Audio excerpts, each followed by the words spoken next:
الذي نحمده نستعينه نستغفره ونعوذ بالله من شرور أنفسنا ومن سيئات أعمالنا من يهده الله فلا مضل له ومن يضلله فلا هادي له نشهد أن لا إله إلا الله نشهد أن محمدا عبده ورسوله لا نبي بعده أما بعد كما قال الله تعالى عز وجل في كتابه الكريم نعوذ بالله من الشيطان الرجيم بسم الله الرحمن الرحيم يا أيتها النفس المطمئنة ارجعي إلى ربك راضية مرضية فادخلي في عبادي وادخلي جنتي الآية وكما قال نبينا محمد بن عبد الله من سلك طريقا يلتمس فيه علما sahalallahu bihi tariqan ilal jannah.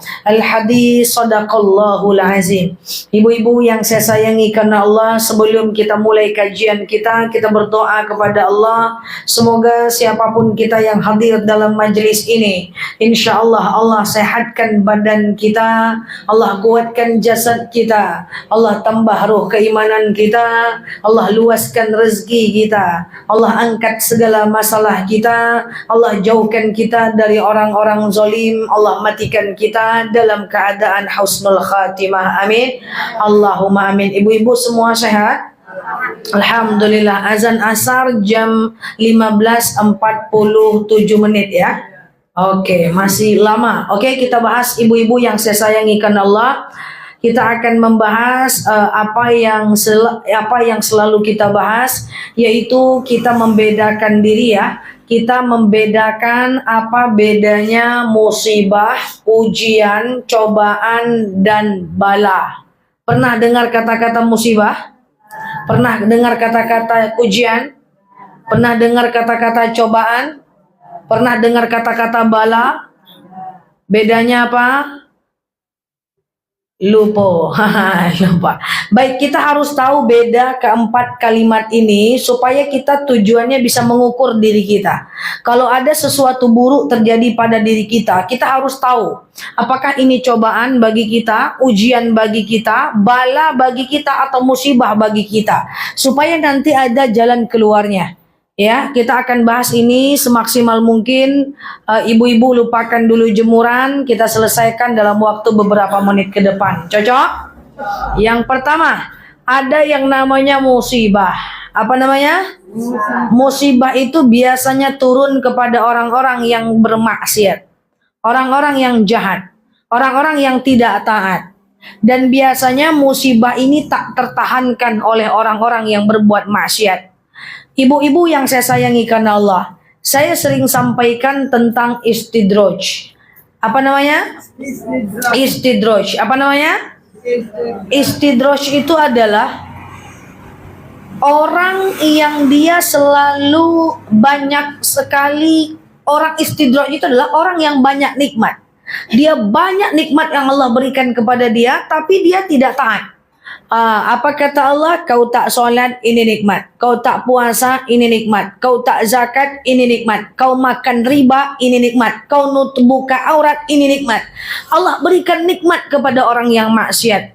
Hatta kapan? Sampai kapan? Sampai Allah cabut nikmat itu nanti secara mendadak. Ujung-ujungnya stroke mendadak, rumah terbakar mendadak, ya PHK mendadak. Maka jangan pernah iri dengan orang yang nikmatnya banyak tapi dia tidak taat.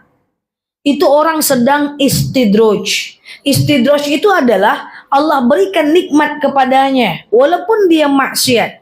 Allah kayakan dia, Allah mapankan hidupnya walaupun dia maksiat, walaupun dia melanggar hukum Allah, sampai nanti Allah cabut nikmat itu secara mendadak. Itulah yang dinamakan dengan istidraj. Jadi jangan iri nengok orang yang sedang dunianya bagus tapi dia tidak ibadah. Kita jangan iri. Itu orang sedang istidraj. Biasanya orang-orang yang istidraj ini awalnya dia beristidraj, ujungnya dia akan datang musibah. Bu, maaf, kalau ada hidup kita ini yang aman-aman aja, hidup nggak ada masalah. Kita nggak terlalu ibadah kita biasa-biasa aja, zakat nggak kita bayar, aurat kita buka keluar rumah. Tapi nggak ada masalah hidup kita ini. Enak-enak aja hidup kita ini. Hati-hati Bu, jangan-jangan kita istidroj. Orang yang istidroj itu adalah orang yang tidak ditegur oleh Allah, dibiarkan oleh Allah. Lu mau tak sholat terserah, lu mau tak ibadah terserah, lu mau judi terserah. Allah kasih nikmat sampai nanti Allah cabut nikmat itu secara mendadak. Na'udzubillah. Maka ingatkan kepada anak ibu yang sedang kerja sekarang, jangan tinggalkan sholat nak, jangan tinggalkan puasa nak. Kalau gajimu lebih dari 7 juta, keluarkan zakat nak. Kenapa mak? Mak tidak mau engkau banyak rezeki, tapi engkau tidak taat. Kenapa emangnya mak? Kata Ustazah Nela, kalau rezekimu banyak, hidupmu enak, tapi kau tak sholat, ujung-ujungnya kau akan kena musibah. Kok gitu mak? Karena nama kelakuan macam kau ini namanya istidroj. Silakan kita mapan, silakan kita bekerja, tapi jangan tinggal sholat, jangan tinggal puasa. Kalau ada penghasilan lebih 7 juta, kita keluarkan zakat supaya tidak istidroj. Karena konsep hidup ini semakin tinggi nikmat, sebagian naikkan ibadah, kan gitu.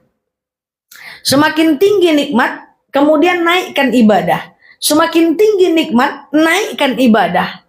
Kalau nikmat tinggi, ibadah nggak naik-naik, pasti istidroj.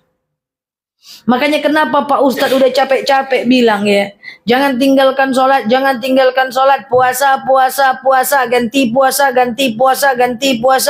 keluarkan zakatnya, udah bertukus lumus Pak Ustadz berceramah, tak juga dikerjakan, sementara nikmat Allah banyak, nanti ujung-ujungnya akan jadi musibah, dan musibah itu berat, ujung-ujungnya stroke mendadak, rumah terbakar mendadak, ya, PHK mendadak, jatuh bangkrut mendadak. Itulah yang dinamakan dengan istidroj.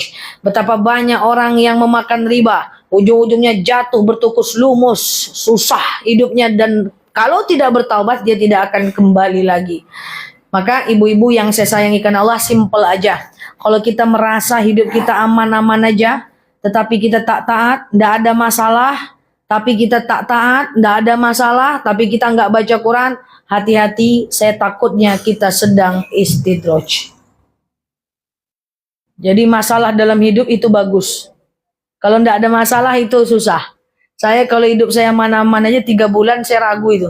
Ini apa ibadah saya kurang ya? Jangan-jangan istidroj. Na'udzubillah. Oke? Yang pertama adalah musibah. Musibah itu diberikan kepada orang-orang yang bermaksiat. Oke? Nah, kadang-kadang saya sering dengar teman saya ngomong kayak gini, Nel, iya, itu tetangga saya, orangnya susah, nabungnya lama, dia mau kurban, pas dia udah mau kurban, sakit anaknya, nggak jadi dia kurban. Ini ada orang biasa, nabung untuk kurban, pas lagi mau kurban, sakit anaknya, nggak jadi dia kurban. Sementara saya, Nel, cari uang gampang aja nyoh. Pas mau berkurban, ndak ada pakai sakit anak doh. Kurban aja nyoh, aman aja hidupku nyoh. Itu saya bilang sama dia, hati-hati, jangan-jangan kamu istidroj. Jadi kalau nggak ada masalah hati-hati. Jadi kalau ibu ada masalah hidupnya, mantap. Oke. Ya itu ujung-ujungnya. Karena istidroj itu orang yang Allah diamkan, Allah cuekin, Allah biarkan. Mau kau tidak sholat, Allah biarkan. Na'udzubillah. Oke? Nah, kemudian yang kedua, ada yang namanya ujian. Musibah untuk orang yang maksiat. Yang kedua, ada yang namanya ujian. Ujian ini adalah untuk orang-orang yang taat, untuk orang-orang yang baik. Coba ibu yang saya sayangi karena Allah, saya katakan punya mahasiswa. Lalu mahasiswa saya ini rajinlah datang. Dia masuk kelas setiap hari, dia duduk bangku paling depan. Lalu makalah yang saya minta dia kerjakan, aktif dia bu. Ujian akhir tengah semester dia datang, dia rajin datang ke sekolah.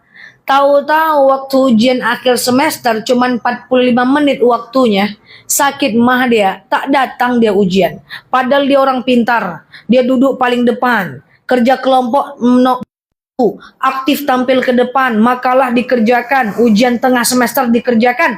Tahu-tahu waktu ujian akhir semester dia sakit mah, masuk rumah sakit, dia tak datang ujian. Kira-kira bisa saya luluskan nggak? Bisa lulus nggak? Nggak ujian gimana bisa lulus?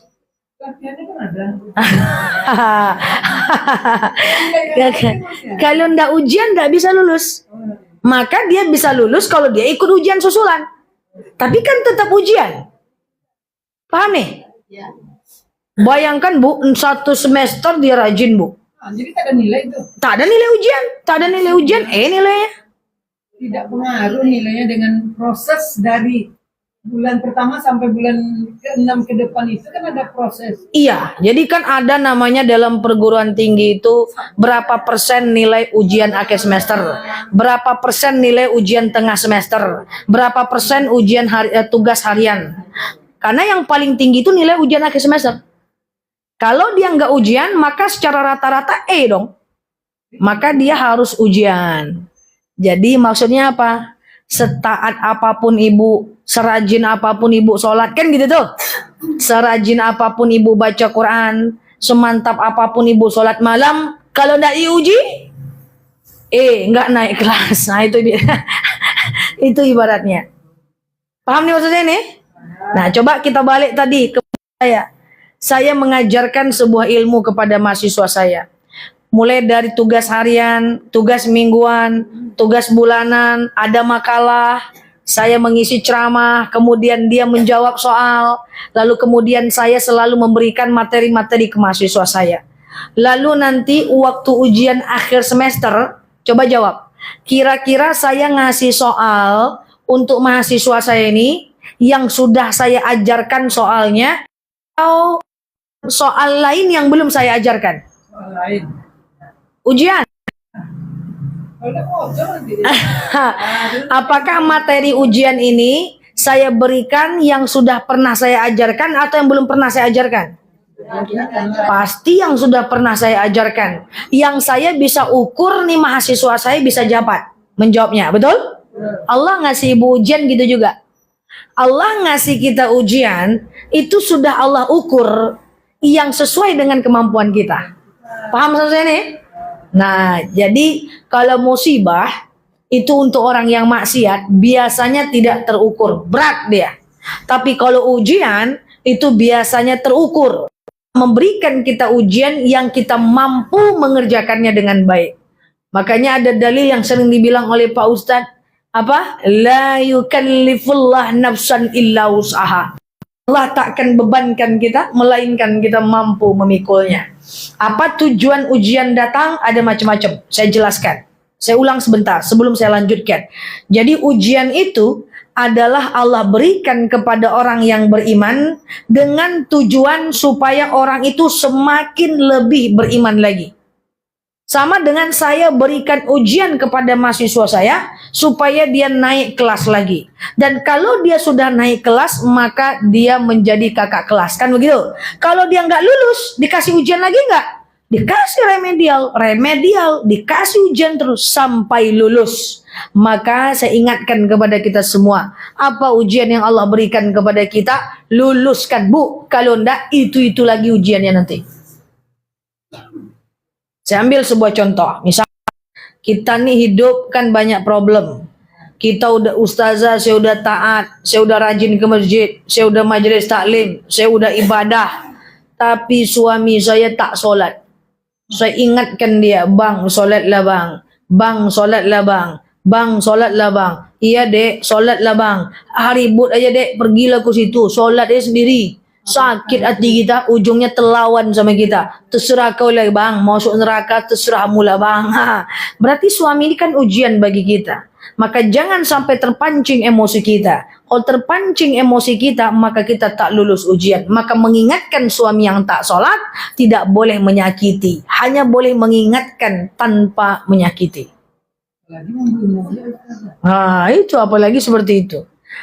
Kita di akhirat nih masing-masing aja ke Bu. Kalau ada suami anak tak sholat, tugas kita ingatkan, doakan. Tidak boleh kasar kepadanya. Karena pada akhirnya dia tanggung jawab dirinya sendiri. Kita memang pengen semuanya kita nih masuk surga Bu. Tapi kan kalau udah kita usahakan nggak bisa, gimana lagi? Paham kan maksud saya ini?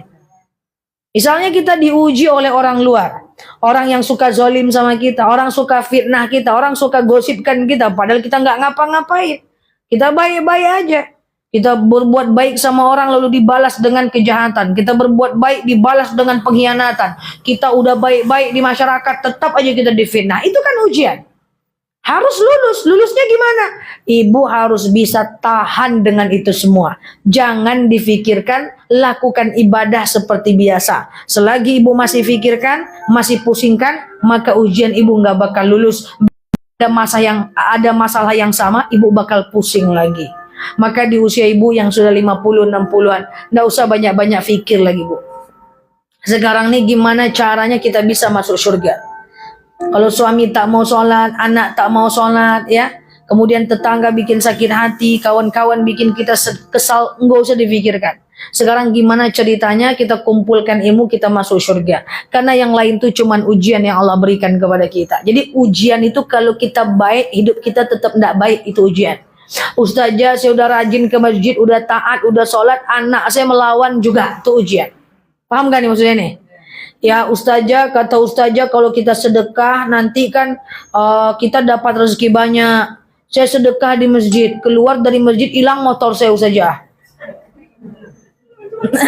Cuman itu ujian Bu. Allah pengen lihat, lu kalau gua hilangkan tuh motor, tetap sedekah nggak besoknya? Kalau ibu pikir percuma sedekahnya hilang juga motor kita, berarti nggak lulus ujian tuh, paham gak nih? Kata Ustazah Nela, masalul ladina yunfiquna amwalahum fi sabilillahi kamathali habbatin ambatat sab'a sanabila fi kulli sumbulatin mi'atu habbah. Sekali kita bersedekah, Allah akan berikan pahala 700 kali lipat. Sedekah 2.000 di masjid, enggak ya? Sedekah 100.000, cus, keluar masjid hilang motor. Wih, cemana ini? Kata Ustazah kalau sedekah banyak Allah ganti. Ini malah hilang motor. Di situ ibu diuji. Apakah ibu tetap besoknya sedekah atau ibu berpikir, nggak usahlah sedekah, hilang juga motornya. Berarti yang kedua itu ibu gagal ujian. Ujian itu Allah ingin membuktikan kesetiaan kita. Kira-kira dengan kita dikasih susah, kita masih tetap ibadah nggak? Kalau masih tetap ibadah bagus. Kan ibu sering dengar kata-kata kayak gini enggak? Ustazah, semakin saya rajin ibadah, semakin banyak ujian hidup saya. Semakin saya banyak ibadah, semakin susah saya. Pernah dengar gitu? Itu sama dengan ibu ngomong ke suami kayak gini.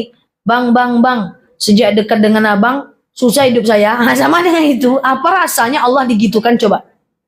Nggak boleh ngomong-ngomong kayak gitu lagi.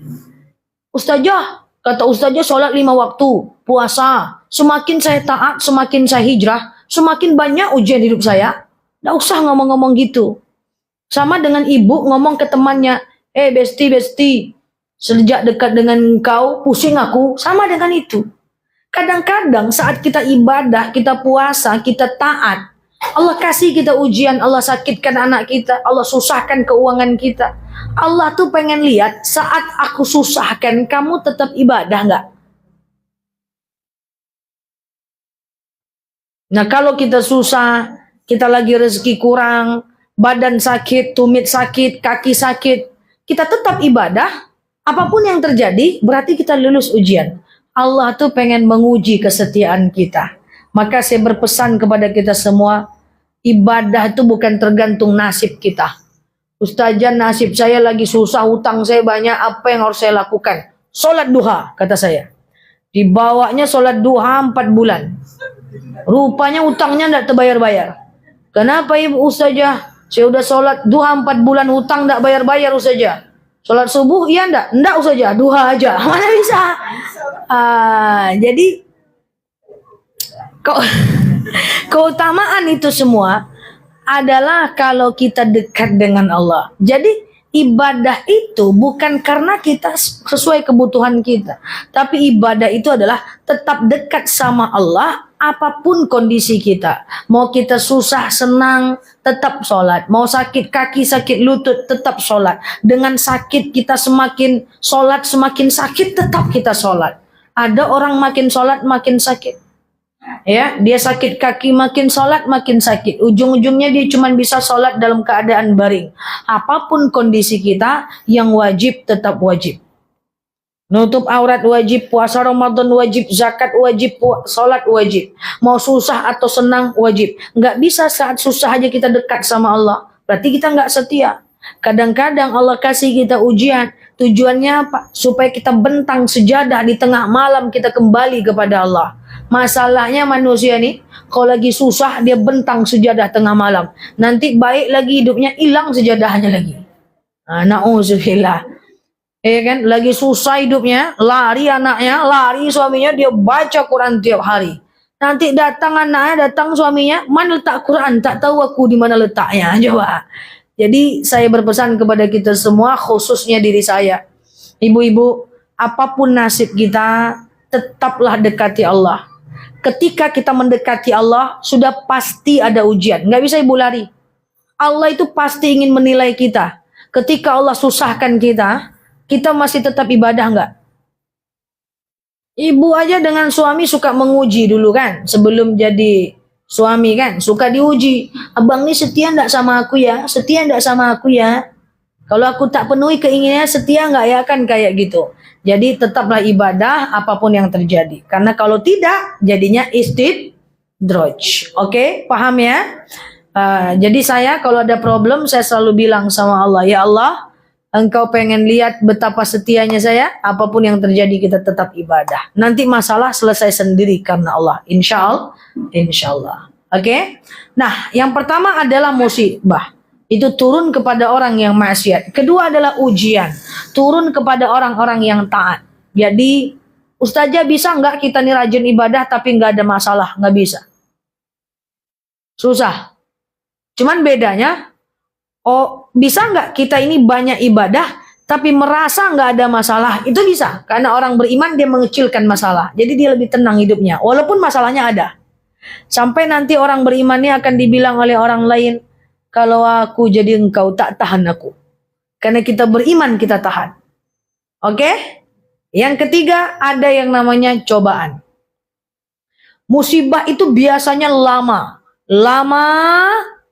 Lama dia jahat, lama dia zolim, lama dia tidak taat, lama kelamaan blek dikasih musibah. Makanya jangan berbuat jahat. Allah itu tegur kadang-kadang menunda dan akhirnya berat. Kemarin ada kasus seorang adik yang menguasai harta warisan. Dia adik-beradik 4 cewek semua. Adiknya menguasai harta warisan. Lalu kemudian berpuluh-puluh tahun setelah itu dia punya anak. Baru dapat kabar ternyata 4-empatnya anaknya nggak ada yang bekerja sama sekali. Tidak ada yang jadi orang sama sekali. Padahal emaknya adalah hartawan yang memakan warisan dan menzolimi 3 keluarganya, 3 saudaranya. Allah biarkan 20 tahun dia hidup senang. Tapi efek sampingnya anaknya tidak ada yang bekerja satupun. Dan menggantungkan hidupnya pada orang tuanya. Orang tuanya pun sudah tua, sudah mulai susah. Satu keluarga hamburadul. Karena musibah yang Allah berikan. Karena akibat istidraj yang mereka lakukan. Oke? Nah kemudian yang kedua adalah ujian. Allah berikan kepada orang yang taat. Dan yang ketiga adalah cobaan. Benar ya? Cobaan. Cobaan ini kalau musibah jangka panjang. Kalau ujian jangka panjang. Kalau cobaan ini jangka pendek. Diberikan kepada orang yang beriman. Supaya orang beriman ini tidak jadi berbuat jahat. Contoh misalnya. Ibu mau pergi ke pasar. Ya, lalu suami nggak ngizinkan. Pergi ke pasar dulu bang. Ke kedai aja lah dulu. Pasar lah bang, ke kedai lah dulu. Abang ini ribut betul. Pergi aku bentar. Pergi ibu ke pasar 7 lungkang ibu. Itu berarti dicoba langsung. Langsung ditegur. Paham nggak saya ini? Nah itu cobaan. Dek, iya buatkan abang mie goreng. Tunggu dulu bang, film dulu bang, tunggu iklan film Suara Hati Istri ini dulu bang. Tepatlah deh buatkan, tunggulah dulu bang. Ujung-ujungnya pas dibuatkan kenyak minyak panas, langsung dicoba, langsung diingatkan. Kita ini pengennya dicoba, bukan dikasih musibah. Kalau musibah tadi Allah apain? Allah diamkan. Kalau cobaan, langsung diingatkan. Dan biasanya diingatkan karena untuk orang-orang yang taat, yang baik. Terakhir adalah yang keempat, bala. Bala ini beda lagi. Kalau musibah karena perbuatan kita. Kalau ujian karena perbuatan kita. Kalau cobaan karena perbuatan kita. Kalau bala adalah orang lain melakukan dosa, kita mendiamkan, kita kena bala. Misalnya ada satu kampung orang yang berzina di satu rumah. Udah siang malam laki-laki datang ke rumahnya berganti-gantian. Lalu kemudian kita tahu, apa kata kita? Biar aja lah. Dosa kan tanggung masing-masing nyo. Biar aja lah. Udahlah, dia kita. Gak usah tegur lagi, yang penting gak ngerugikan kita. Lulu gua. Udahlah biar aja lah. Kita biarkan pelaku maksiat itu, maka kita juga kena bala. Bala itu bisa berupa rumah tangga kita berantakan. Bisa berupa banjir. Bisa berupa kita menjadi kurang rezeki. Bisa berubah kita jadi ribut dengan keluarga. Satu daerah ini macam-macam bala yang terjadi. Maka idza ra'al munkar falyughayyir. Kalau menengok kemungkaran, ubah kemungkaran itu. Agama Islam tidak menyuruh kita untuk mengurus diri kita sendiri. Nggak ada ibu harus pakai bahasa, udahlah dia, saya, lu, gua, kita masing-masing aja lah. Ya, dosa tanggung masing-masing. Agama Islam tidak pernah menyuruh diri kita mengurus diri kita sendiri. Agama Islam menyuruh kita mengurus orang lain. Gimana orang lain itu bisa taat? Gimana orang lain itu bisa tidak maksiat? Gimana orang lain itu bisa keluar dari dosa? Makanya ada dalil la yu'minu ahadakum hatta yuhibbu li akhihi ma yuhibbu li nafsih. Tak beriman kita sampai kita mencintai orang lain seperti kita mencintai diri kita. Maka siapapun yang mendiamkan kesalahan berarti melakukan kesalahan yang sama. Kalau ada teman ibu berbuat salah, ibu tak boleh diamkan. Ibu harus ingatkan. Kalau ibu diamkan, maka ibu melakukan kesalahan yang sama. Hanya saja ketika mengingatkan, khatibun nas biqadri ukulihim. Ajarkan orang dengan bahasanya. Jangan ibu pakai bahasa hadis pula. Oi, Rasul pernah bersabda. Jangan. Ibu pakai bahasa ibu yang tidak menyinggung, yang tidak melukai dia. Berubah atau enggaknya dia, urusan dia dengan Allah. Ya, urusan dia dengan Allah. Yang penting kita sudah mengingatkan. Nah, makanya di terus gimana Ustazah? Ini ada musibah, ini ada ujian, ini ada cobaan, ada bala. Jadi kesimpulan kajian kita gini. Ketika kita itu mendapatkan sesuatu, misalnya katakan naudzubillah suami kita sakit, anak sakit serentak. Nih pura-puranya nih. Suami sakit, anak sakit, orang tua sakit serentak. Kita pikir dulu, Bu. Kira-kira ini musibah, ujian, atau bala. Kalau cobaan kan langsung. Kita cek.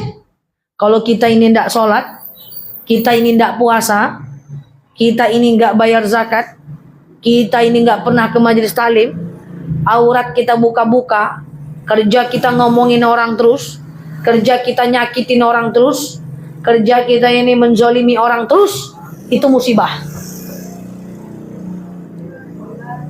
Kalau dia musibah, jalan keluarnya beda. Kalau dia musibah, jalan keluarnya bertaubat. Paham gak nih Ustaz ini?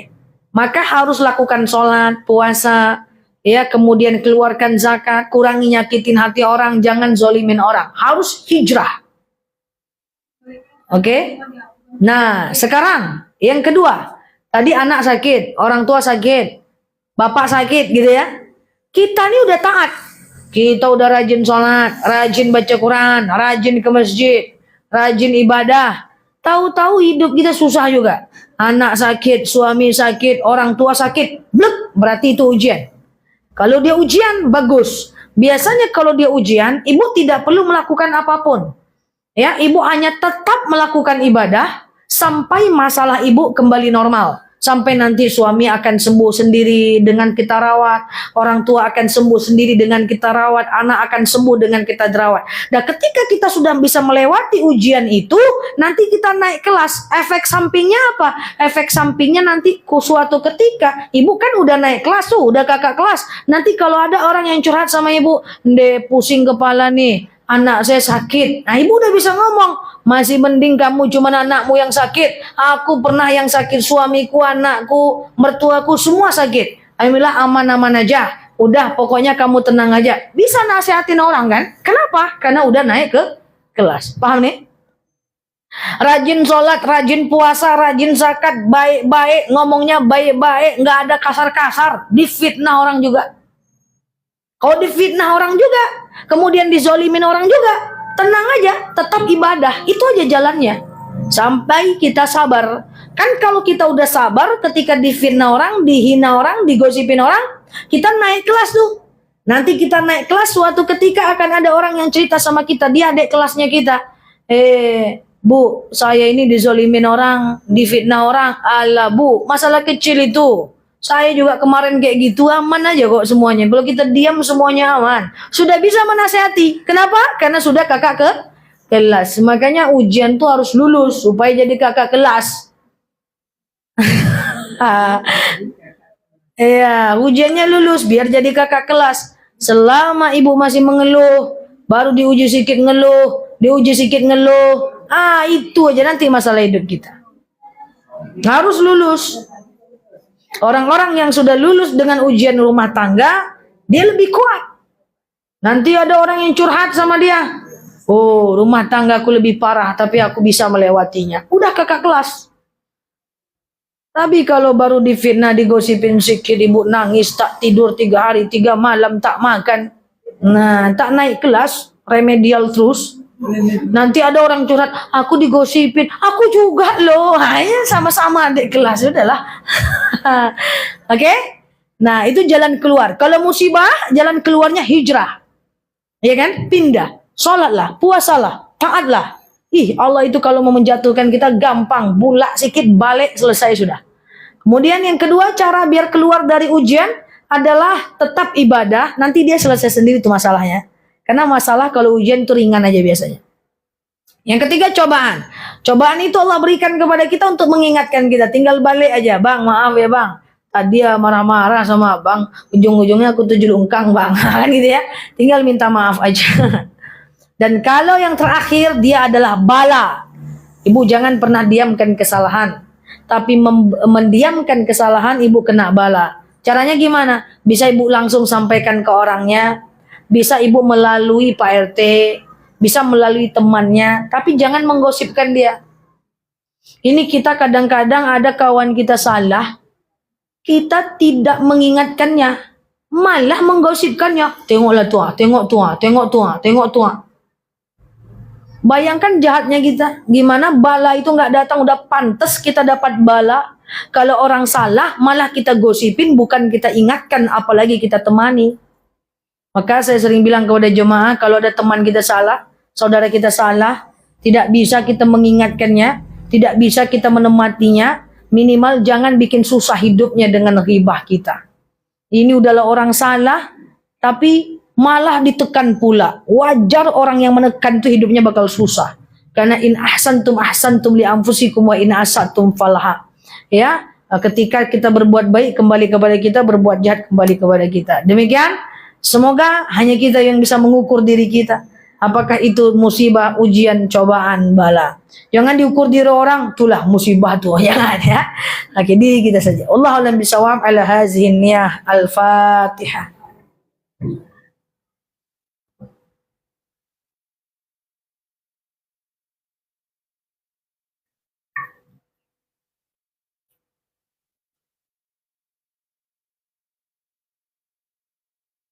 Amin ya Allah, amin ya Rahman, amin amin ya mujibas sa'ilin. Allahumma salli ala Muhammad wa ala ali Muhammad. Allahumma inna nas'aluka ridhaka wal jannah, na'udzubika min sakhatika wan nar.